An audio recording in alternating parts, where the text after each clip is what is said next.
Good evening, everyone. Welcome to Dogs Down South, Thursday night, January 4th. And yeah, Sugar Bowl reaction show. Sugar Bowl reaction show. Oh, man. So Georgia's season comes to an end um, as I sit here and watch some of the celebration stuff, commentary things going on SEC Nation. Uh, it's wild, man. It's wild.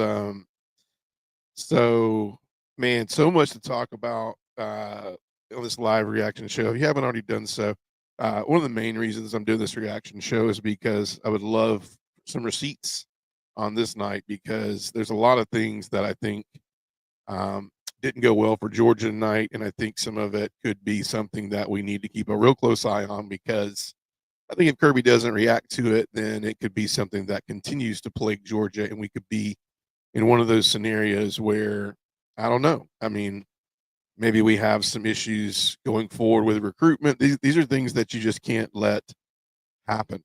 That happened tonight. Obviously, Georgia losing to Notre Dame. If you're right off the bat, I mean Notre Dame is a tough loss, man. It's a tough loss to Notre Dame. It's a team that I didn't even feel like. I mean, I don't know. I don't even feel like Notre Dame. There's a lot of people that didn't feel like Notre Dame should even be here in the playoff. So this is tough in a lot of ways. And if you're joining tonight, I know a lot of dog fans are uh, they're confused, they're hurt, they're mad, they're you name it, it's happening right now for Georgia fans. And so we're going to try to make some light of it tonight.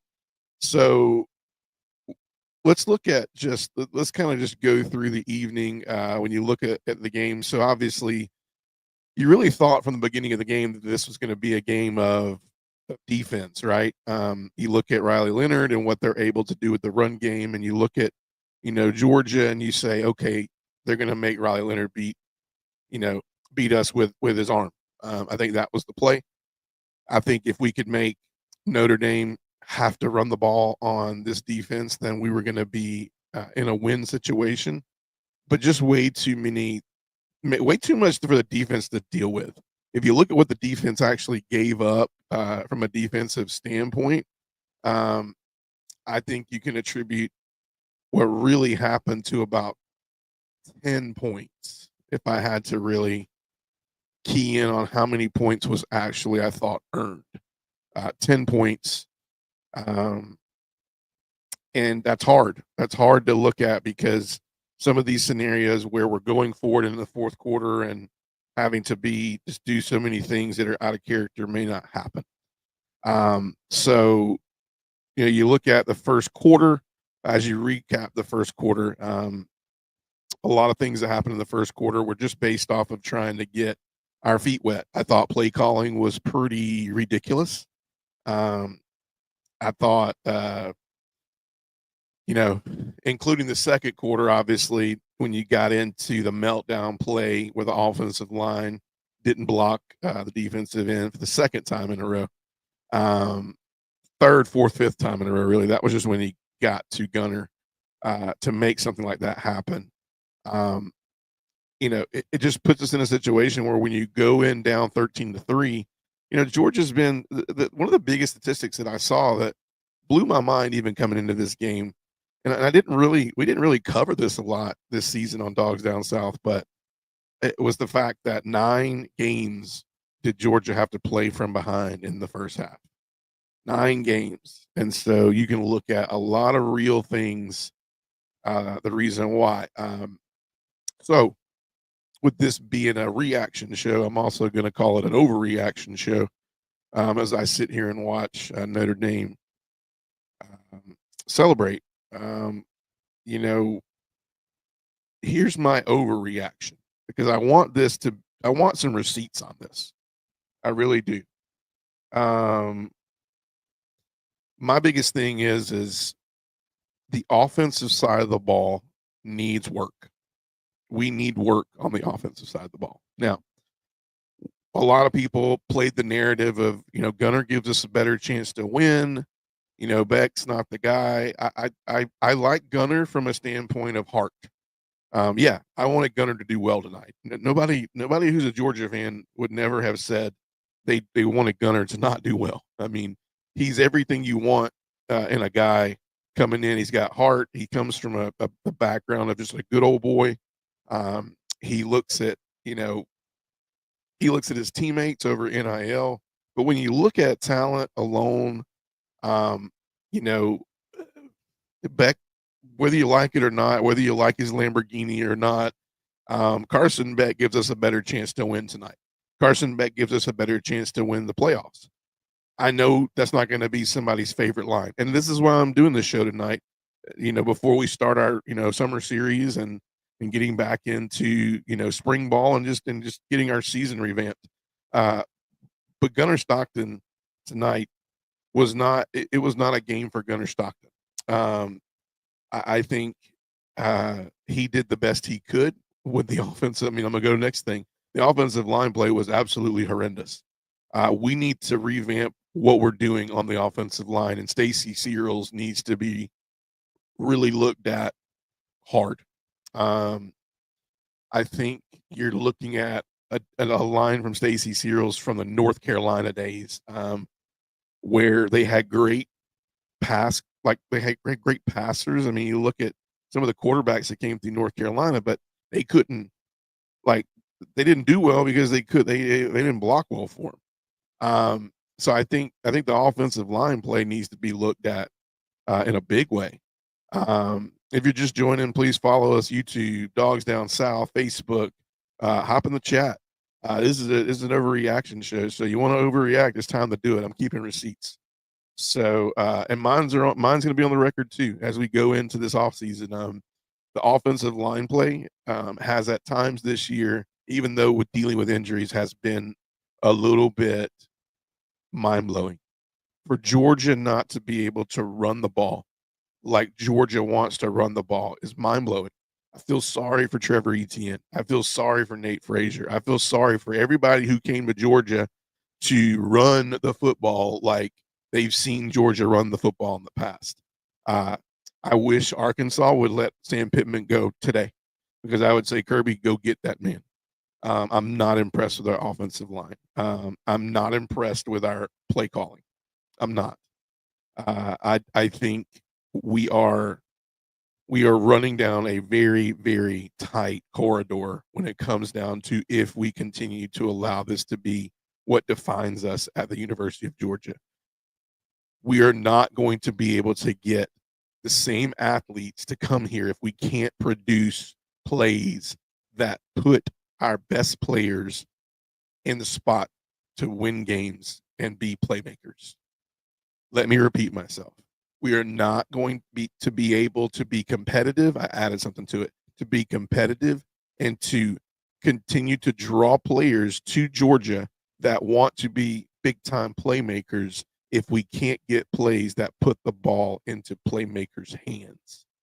Mike Bobo he could survive a little bit. You're looking at Stetson and you're looking at Brock, and you're looking at Ladd, and you're seeing why he could survive last year. I mean, those two guys are going to battle it out for Rookie of the Year. Maybe I don't know that I know of right now. Might be a little biased, but I don't know who's gonna beat those two guys. One of those two guys. I mean, I think maybe the tight end spot is just so hard to, in my opinion, win that award. That would be the only reason I might give Ladd a little bit of hand. But I mean, he survived last year because of that. And Stetson, making plays with his legs, and I don't know. I don't know if Gunner Stockton is the future at quarterback for Georgia. I don't know if. I mean, we're going to have this conversation is going to be very fresh tomorrow. I mean, you do some of your best rekindling of what's going on with your program the day after it all kind of comes to a head, right? We lost 2 games this year that I think if you look back at those 2 games, there was a couple things that stand out to me. The couple things that stand out to me was offensive line play, um, our quarterback inefficiency due to play calling, and inability to run the football. and maybe a little bit of lack of preparedness in some areas. You look at the Ole Miss game, 110% lack of preparedness and inability to move the football on offense. You look at tonight, very similar, lack of inability to move the ball. I mean, I put Gunner third to this problem, by the way. Number one problem is play calling. Man, yeah, because it's been on. Number one problem is play call. Number two problem is the offensive line. Number three problem is I don't know if Gunner Stockton is it. I don't. This is why I'm doing this show tonight. We need some receipts, and if I'm wrong, I'll say I'm wrong. I'll come back on, wherever we're at next year. But I will tell you, if Gunner Stockton is what we're going to next year, I don't know. Like I don't know. There wasn't a lot there, guys, and I'm happy to let you guys chime in. I'm reading some stuff off of a lot of there's a TikTok thing going on right now that I'm live on TikTok as well, getting some fan reactions as well. I'm hearing same thing over here, lack of discipline, starts at the top, trickles down. Yeah, 3 weeks is a lot. I'm reading live reactions over here on TikTok, by the way. Missing Rich Man and Adam tonight. Y'all might be tuning in. It says Kirby sounds like a PR man, lost his edge maybe. 20 of 32 over 200 yards passing, no interceptions. Yeah, we didn't mention defense tonight, but I think defense was put into a lot of terrible scenarios. I mean, the touchdown that go up 13-3. I mean, it was they were in a terrible scenario. It could have gone either way. They could have ran the ball right there. I thought they might run the ball right there. Georgia thought they might run the ball right there. There's a lot of really good coaches on the other side of the football that thought they'd run the ball there. Defense wasn't the problem tonight. Tackling was an issue at times. Interceptions, I just don't think they needed to. They didn't have to. They were never forced to throw the ball. They were never forced to be in a position where they had to throw the ball into tight windows and be effective. So I mean, I don't play that up as interceptions. Where were the interceptions at? They didn't have to pass the ball. They only trailed 3-0. After 3-3, it was a done deal. So, Notre Dame, on the other hand, I thought we did pretty well against the run. I thought we let Riley Leonard get a little bit went a little bit stupid a couple times. I think that I just think we just let him go a little stupid. Just terrible. Where's our eyes at, and what are we? What do we not trust about assignment football? It's a tough loss, man. It's a tough loss, and it's not going to get better until we determine what made us, in my opinion, this year with the defense we had and the offense that we had. I think we could have gone deeper. I think we win the SEC, but I do think, I mean, Carson Beck. If I'm taking receipts, man. If Carson Beck plays tonight, we win that game, guys. I mean, the presence in the pocket. I mean, Gunner can't feel that pressure. He just needs reps. And nobody's out there giving. I mean, Notre Dame didn't beat Georgia tonight. Notre Dame honestly we had a rekindled game plan. The things that I heard at the beginning of the game were baffling. I heard we're going to, every play that he's run since the beginning of the year is on deck, spring practice. Gunner's has been a guy who's ran the scout team, G-Day, things of that nature. I mean, every play call's on the table. I'm thinking to myself, if that's what we told reporters, if that's what Mike Bobo told reporters, then we're close to we're not effective right now as we speak. Because it's like, whether it's a front or not, like, what are we talking about? Like, you got Kirby over here saying our offense doesn't change much, and you got Bobo over here in the media saying we're having to get Gunner in this offense that is just built off of what he's comfortable running. Since when did our offense change because of Gunner? Like, why? He has an arm. He's not considered a dual threat quarterback, in my opinion. I saw some of those runs. I mean, yeah, every quarterback has to make those runs every once in a while. Notre Dame, the reason Riley Leonard gets those runs every once in a while is because Notre Dame's geared to be a quarterback run heavy team, same as Georgia Tech. But looking in over here, reading a couple more things. Yeah, so I'm seeing Bobo a lot. Bobo a lot. Yeah, I think Bobo is. I don't know, man. I don't know if we can survive with Mike Bobo play calling anymore. I don't know. I'm not sure.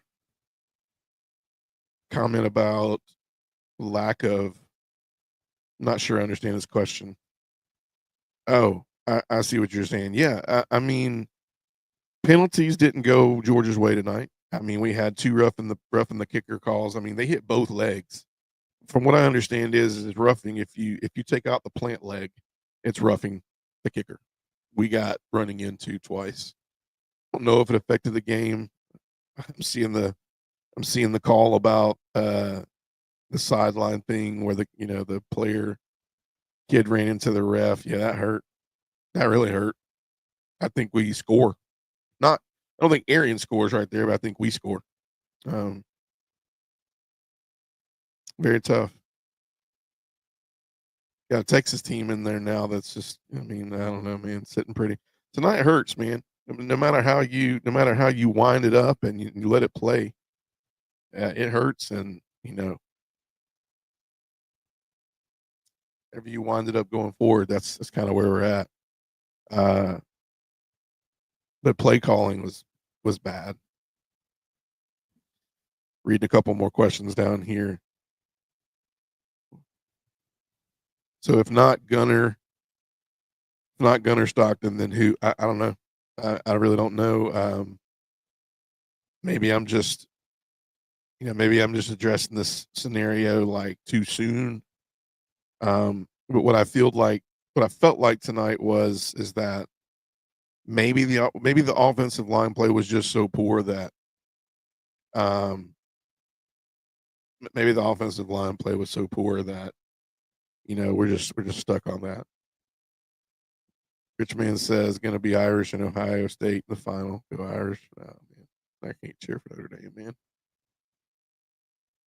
I don't know how this Georgia team. I don't know how this Georgia team lost to Notre Dame tonight, man. I mean, we saw it. We know very very easy to see, but there ain't nothing sexy about what Notre Dame did tonight.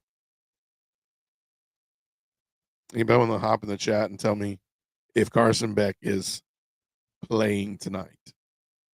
Do we win the game? I've seen this in multiple. Like I said, I'm on TikTok right now. I'm looking at a couple of different live shows right now. Um, yeah, ain't good, man. Play calling was atrocious.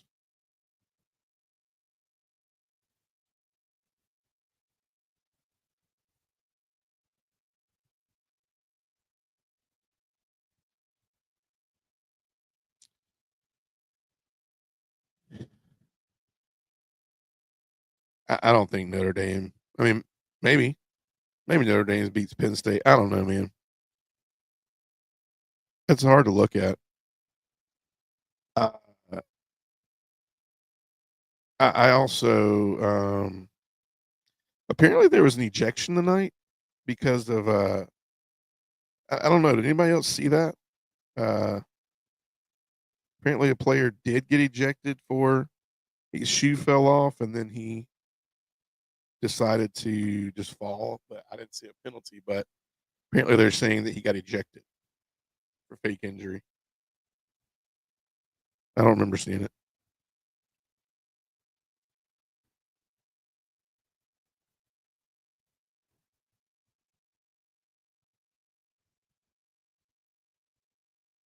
It's wild.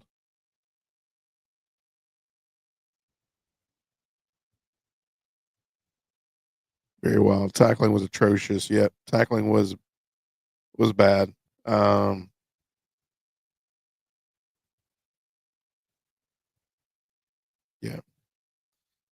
Let's see here. We are.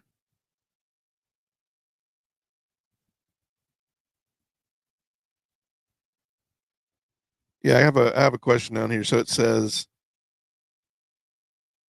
yeah. So this is a good question. So when you look at the play calling tonight, when you look at you look at Bobo, um, and you look at what was put in there tonight, um, man, it just seemed like I think Rich Man said this too. It just seemed like we were two bad plays for every two good plays. I felt like it was like, man, that play was really good, and then it was like, what the hell was that play? Um, it just didn't. I don't know what happened. I just think I just think we are long overdue for creativity in the offensive playbook. There, that might explain it a little bit better. Creativity in the playbook is a must. We are very, very, very predictable. Um, it's getting to the point where we're so predictable that it's hindering our ability to play a complete game. Parker Jones is the sophomore cornerback that hasn't seen any time on the field this year, who took out the ref. That was about stupid right there. I mean, I'm sure we'll look back at that one and be like, I mean, did it change the game? I don't know. I mean, we get the ball on what, the 5, maybe the 8. I don't even know where we went out at what. Maybe I'm wrong. We get the ball at like the 12. Instead, we got it at like the 30. Tough, man. Tough. That stupidity can't happen.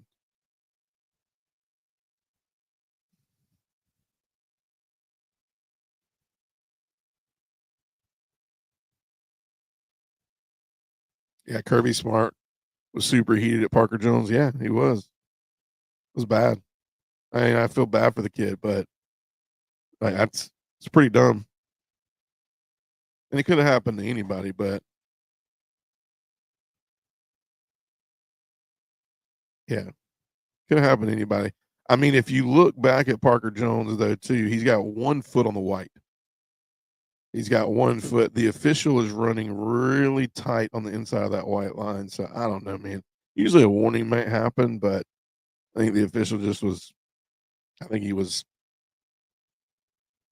I don't know. I think the official was a little bit butthurt about the situation. Thought he might have gotten hurt as well, and he made the call. But I don't know, man.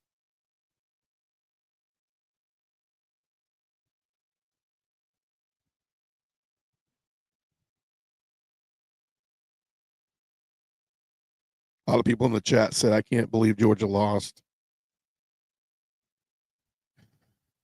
Let's see what else we got here.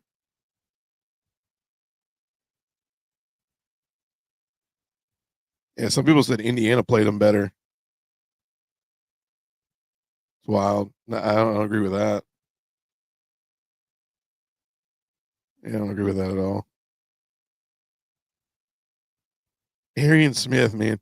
Arian Smith caught a really good ball, and then he dropped a slant route that I was like, dude, that was an easier pass than the damn deep ball. I didn't understand that to save my life.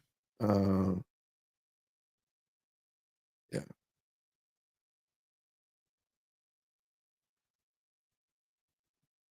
it's tough, man.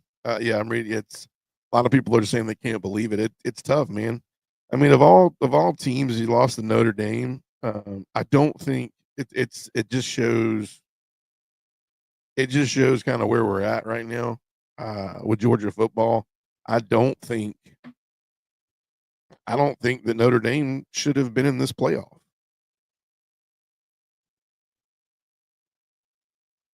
Yeah, piss poor tackling was one of it, but an inability to block, and maybe the blocking. I mean,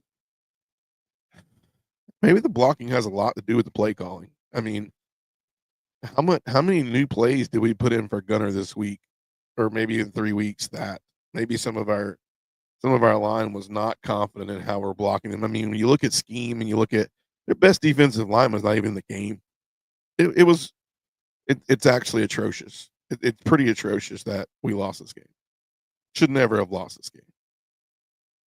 And I can hear the media now. I mean, about Georgia and I mean, they've doubted Georgia all year. I mean, you look at game day, you look at there's going to have to be some real revamping going on for people to take Georgia serious as we can't continue to ride off of our name, our good great name next year. We can't. People see what we produce on the field on offense. I think we're legitimate on defense. Could we be better tonight? Could we have been better? Could we have been better this year? Yeah. And a secondary that just started playing well together probably the last 3 games of the year. I thought the secondary played fine tonight. I thought they played great.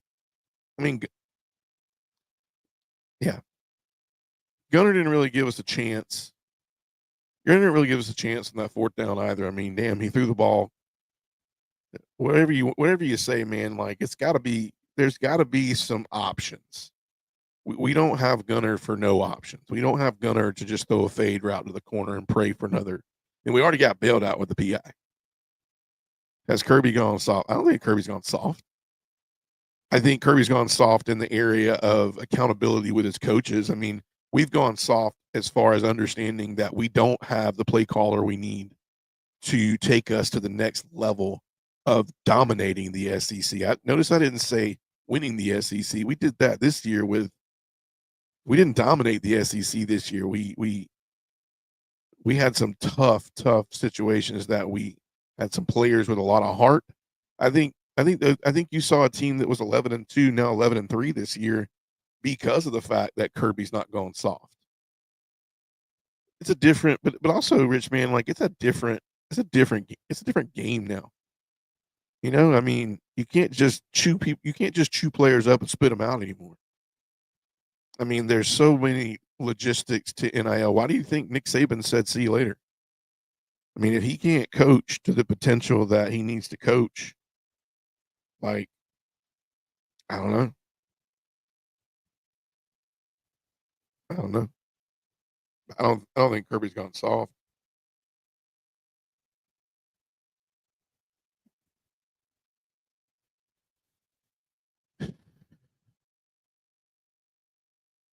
So next week that presents Texas, Ohio State, and then Texas, Ohio State, Notre Dame, Penn State. Man, Penn State. I don't know, man.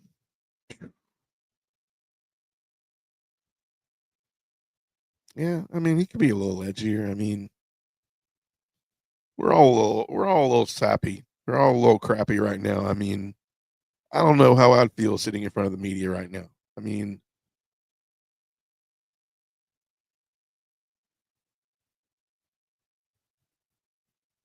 it's rough. I don't know what you mean by that. I mean, I,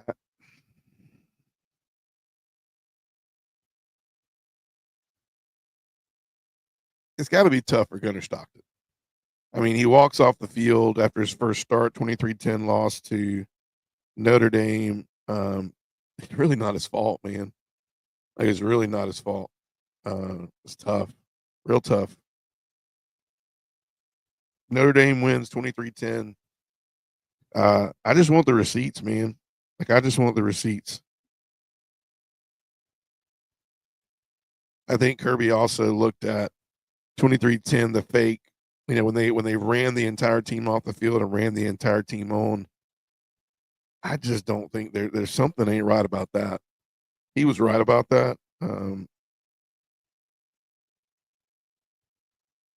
So yeah.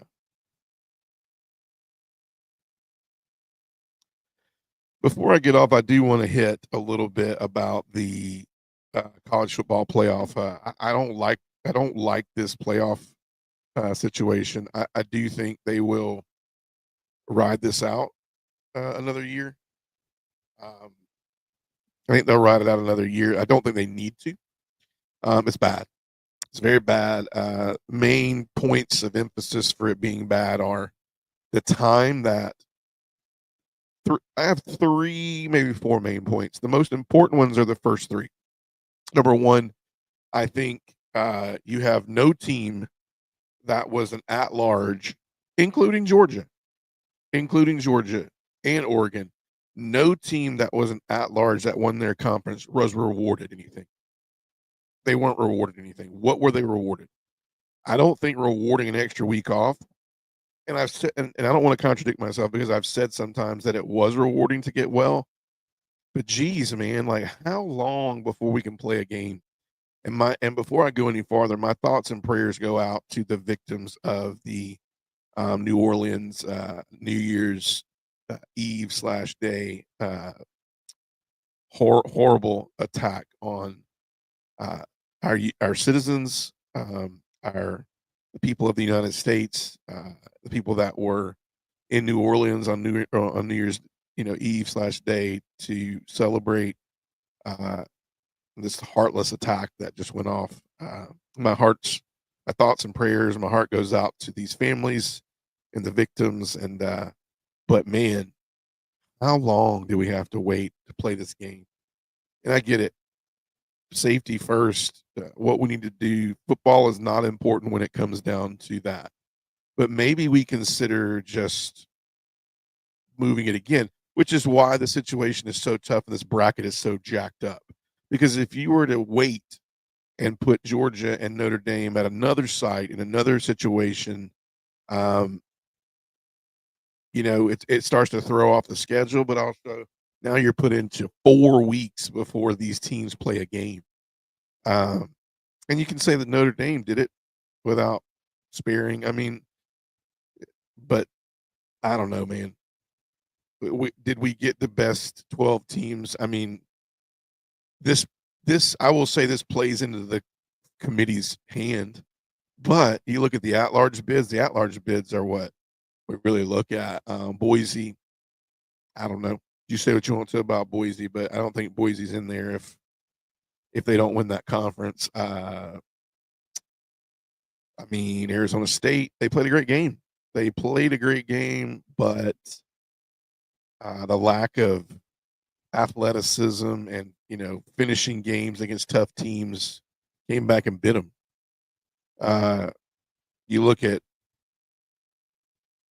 I mean, dang, you look at Tennessee.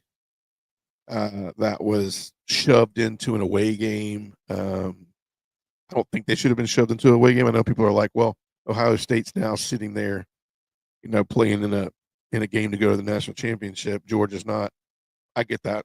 Why wouldn't you reward those teams that won their conference with? Like, why wasn't Georgia playing at home right now? Like, why didn't you make the bowl games the first 4 games, and then let Georgia play Notre Dame at home?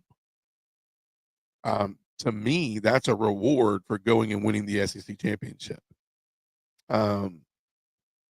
Ohio State didn't even have to play. They could win the big one, and they can say all they want to. The Big Ten championship's important to us. Not as important as the national championship. Not on any given day is it as important as the national championship. And when we've put that out there, if it is, good for Georgia. We accomplished our goal this year, SEC champions, right? But you can't think this wave can continue with what we have out there. I don't think Searles is the future. I don't think offensive line coach Stacy Searles is the future. I agree with some of the people, some of my guys that come on with me, that the blocking was atrocious. I don't think that Mike Bobo is the future. I don't. I don't. You can't keep asking. Can you really blame our defense for a lot of these things this year? I mean, you're asking our defense to keep people to under 13. I mean, I don't know. I mean, I'm thinking right now, I'm like, should Carson Beck have gone pro? I mean, I know I'm going to hear it, man. I'm going to hear it, and that's fine. I know I'm going to hear it. But Gunnar Stockton was not put in a good situation, but I don't know if he could have won this game tonight for us. They pinned their ears back a lot on us tonight. And maybe that was lack of being able to block it. Maybe that wasn't Gunnar. some of those throws though. We need to, we need an offensive coordinator. Where we are soft right now is the accountability of looking at our program from a competitive standpoint and going, can we continue to compete in not only an SEC but a NIL driven football league, college football league that is now being ran like the NFL. It's being ran like the NFL. People aren't going to want to come here, man. You do realize that there was a team in college football this year that were not able to field a team for their bowl game due to the lack of participation from every single player that went into the portal. I'm not saying that we're close to that, but I'm saying we don't need to sit here and think that it can't happen. Have we ever thought that the inability to get 5-star receivers is because the inability to dial up plays that will get those 5-star receivers the ball? Why did Jeremiah Smith go to Ohio State? Jeremiah Smith went to Ohio State because he knew he would be targeted and he knew he would be depended on. Okay. Maybe we need to wait on this conversation, and we can. I'm not doubting Gunner. I'm in my feelings too, but do we honestly think? Let's just say it. So we're saying the line play was poor. I said that. I play calling was number one for me. The line play was second for me, and Gunner was third. And maybe I'm just a little bit in my feelings about it, but I don't know, man. I don't know if I don't know. I don't know what to think. I don't know if Gunner has the capability of winning that game for us. What do you think? Do you think that the inability to? Do you think that he was scared to dial up plays? No interceptions, right? Yeah, you're right. Rich man, do you think do you think Gunner is the number one guy next year? Like, be honest. Do you think Gunner's the guy next year? You think this is what the fan base wants?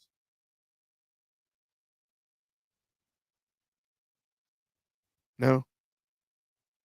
If you're going to have inexperienced play, you might as well take a. I mean, I don't know, man. Sounds like to me though that you know a lot of news is going to happen in the next 5 days for Georgia. Portal opens tomorrow for Georgia. Can we afford the inexperienced play next year? No. We're in the toughest league. The Big Ten and the SEC are the toughest two conferences in college football, hands down. I don't care what the bowls have showed. The bowls are barely playing. They're barely playing in there. There's teams that there's guys that want to play with their team for their last game, but they also don't want to take away their entire future by going out there and you know just put it this way: there's some blocks that aren't happening. There's some cuts that aren't happening. There's some things that aren't happening. I'm still in shock that um, I mean the turnover swings were bad too, but mm-hmm, uh, if I'm running this team, and nothing against Gunner, I like Gunner.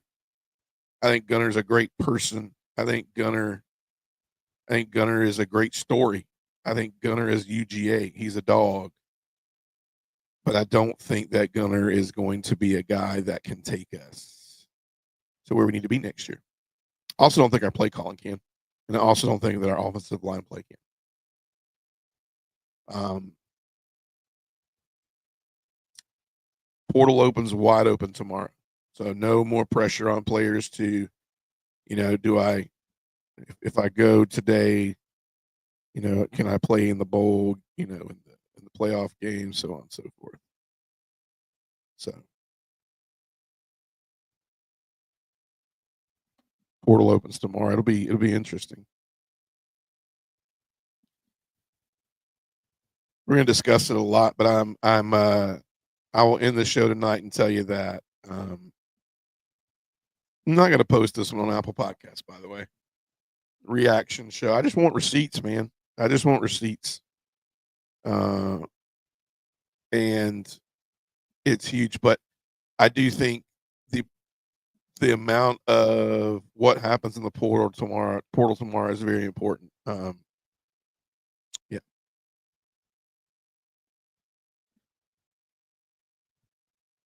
I think you got some players that need to make a decision tomorrow. Yeah, Tate didn't show up. Monroe Freeling didn't show up to play. I agree.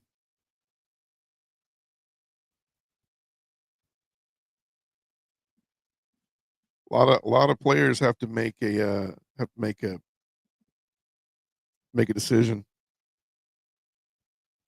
So obviously, when you look at the starting offense, you look at Dylan Bell. Um,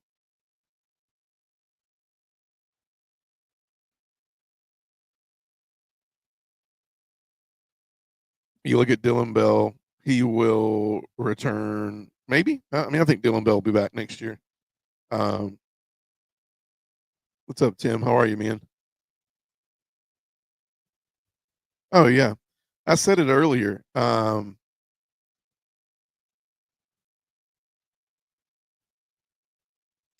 said it earlier. I agree, Tim. Appreciate the love too. Tough loss tonight. Um, yeah, I think this playoff system is incredibly flawed. I think that every team there was no reward for getting the bye. Every team that got that bye should have been playing a home game this week. That would have been the reward. You give me Notre Dame coming to Athens, that's more of a reward for going out there and getting that bye, winning the SEC. You give me Texas going to Arizona State. You give me, I mean, heck, even give me Ohio State going to Oregon. Boise, I don't know. I mean, maybe, but yeah, the playoffs are flawed. Most of the receivers need to go. I mean, Bell will return. This will be it for Arian Smith. Dom Lovett, this will be it for him. So you look at our Cole Spears a junior. You got Humphreys as a sophomore. Anthony Evans as a sophomore. You got freshman Sokovia White, Nitro Tuggle freshman. Yeah, I mean, we went heavy on receivers this year. Freeling's a sophomore. Dylan Fairchild's a junior. He'll come back. Jared Wilson will come back. Tate will be done. Xavier Truss will be done. I don't know if Micah Morris will stay. I don't know about that one. Uh, but yeah, defense. I mean, I think Mike Hill's gone. You got to look portal too. I mean, I don't know what's going to happen in the portal, but Mike Hill will be gone. Stackhouse will be gone. Warren Brinson will be gone. Maybe he chooses to stay. I don't know. Warren Brinson's a senior though. Chaz Chambliss is gone. Jalen Walker will be gone. CJ will be back. Smile will be gone. Everett will probably stay. Dan Jackson will be gone. KJ Harris will be back. Malachi will be gone. I think Aguero. Ellis is ready to go. I think Raylan's ready to go. Justin Williams is ready to go. You got a lot of talent in that area over there. Chris Cole is ready to go. Damon Wilson played really well this year. Christian Miller played really well this year. I think Ingrams Dawkins will be back next year. I think Mboko, McLeod, I think came on strong towards the end. A lot of stuff coming in there. How you turn these big battleships into run blockers. I, I don't know if we have the right guy at the offensive line coach. I'm starting to see in some of that North Carolina the reason why Stacy Searles was starting to not be trusted at North Carolina. We looked lost sometimes. We look lost. That's all I'll say. I don't want to get too much into this depth chart because, um, I mean, you could see Colby Young use his this red shirt rule bull crap next year. Who knows? Brett Thorson's a junior. We may see him back. We will definitely probably see him back next year. Rod Robinson will be back. Branson, I don't know. You may see some portal action from Branson. Uh, yeah, I don't know.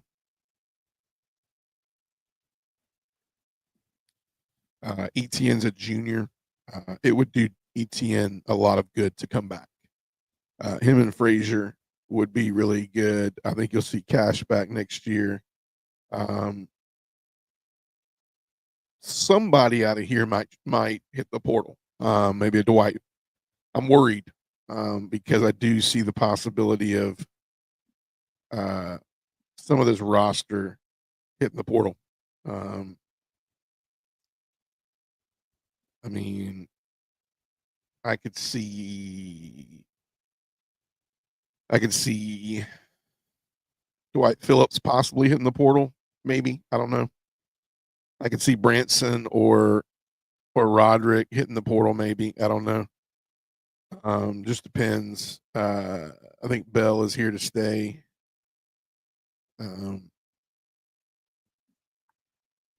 Michael Jackson III has already hit the portal. I think you could see, man, Tuggle's here to stay.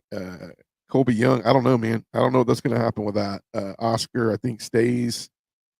Maybe not. I don't know. Maybe Oscar goes. I don't know. Urasek's done.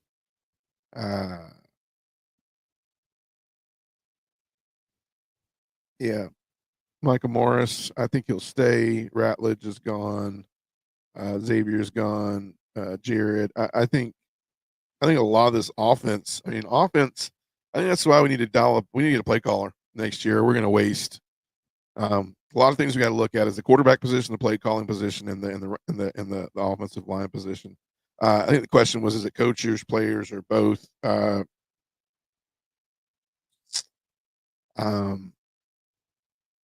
mean, you look at this defense. I mean, this defense carried the team a lot this year. I think we had a great defense. I think we had a veteran defensive line. I don't say it was. We can all say that Mykel Williams wasn't at his best this year. I don't think Stackhouse, Warren Brinson really caused the same havoc as we're used to. I think we're going to see a little bit of that next year. I think Isaiah Gibson will see the field next year a lot in this signing class. But here's my question is who wouldn't take the job at Georgia as the offensive coordinator? I do think both those positions need to go. I think offensive line needs to go. I mean,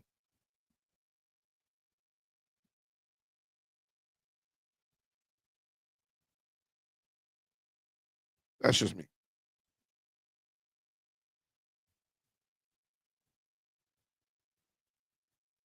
I mean, some names out there. And you got Will Stein from Oklahoma. Sorry, Will Stein from Oregon. And you got Zach Kitley at Texas Tech. Casey Woods at SMU. Joe Sloan, LSU.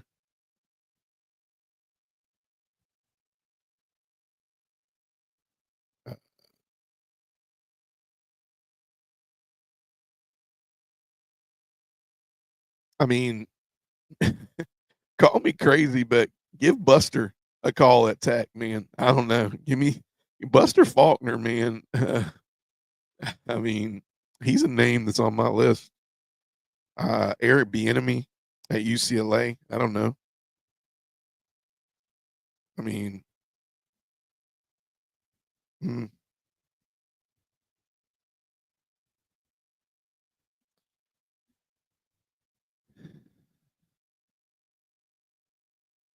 I mean, would Charlie Weiss Jr. leave Ole Miss? to come to Georgia. Um, man,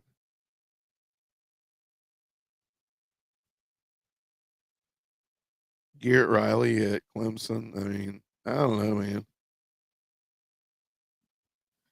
I'll tell you what names stand out to me, and we're going to shut this down. I'm not going to go an hour tonight on this. Some names that stick out to me, and we're going to talk. We have a whole summer now, obviously, to talk about this and what's going to happen in the next 10 days. A lot of stuff's going to start happening for the Dog fans. Not only are they going to be coming off a reaction from a Sugar Bowl loss to Notre Dame and seeing two games next week that we're not playing in, and then the national championship we're not playing in. It's going to be a next few days. It will be hard on a lot of Georgia fans, but I think things you're going to need to look at. They're going to be happening really, really fast. As portal, I think you're going to have some people make decisions whether they're going pro or not. Some of the names that you may look at to go, what are they going to do? Might be Trevor Etienne, a Micah Norris. Gunner, I mean, I don't know. Is there a conversation with Gunner? Is he the guy going forward? What about Jaden Rashada, Puglisi? Like, what was the quarterback room continue to look like? What does coaching look like? Are we trying to make a decision on this, quickly, as far as recruits are concerned? I don't know. Like, I really don't know. There's some coordinators in the NFL that could be gone after. I know Kirby's going to do the right thing with this one, but just some names off the bat, man, like Bobby Petrino at Arkansas. I don't know. Some people don't like Bobby Petrino, but I don't know, man. Kendall Briles. I mean, where's Kendall Briles at right now? I mean, he's at TCU. Well, didn't know that. Uh, wild, wild. All right, guys, we're gonna wrap it up. Dogs lose a tough one, 23-10. All-State Sugar Bowl playoffs. We had a lot to talk about over the summer. We will go live next week, fresh into just previewing what next steps. We'll probably have a lot to talk about. We'll talk about the incoming recruiting class. We'll talk about portal. See what decisions are going to be made with the portal. We'll see what quick decisions are being made with coaching and things of that nature. For the future, the next few weeks will determine the future of what we look like on the field next year at Georgia, where with this playoff committee and this playoffs situation, any team has a chance. So, big win for Notre Dame over Georgia. This will be the last podcast we do where Georgia's playing 2025 until we play in August of 2025, wherever that first date is. So for myself, Mr. Richman, appreciate you hopping in tonight. Fish, got a lot of hurt Dog fans out there. Dogs lose 23-10. Great season, though. SEC champions. Got a lot to be excited for in the future. A lot of a great recruiting class that we're going to preview and start talking about as early as next week. And now starts the off season for us. So we start to find content that we can bring to the table. So thank you so much this year for support.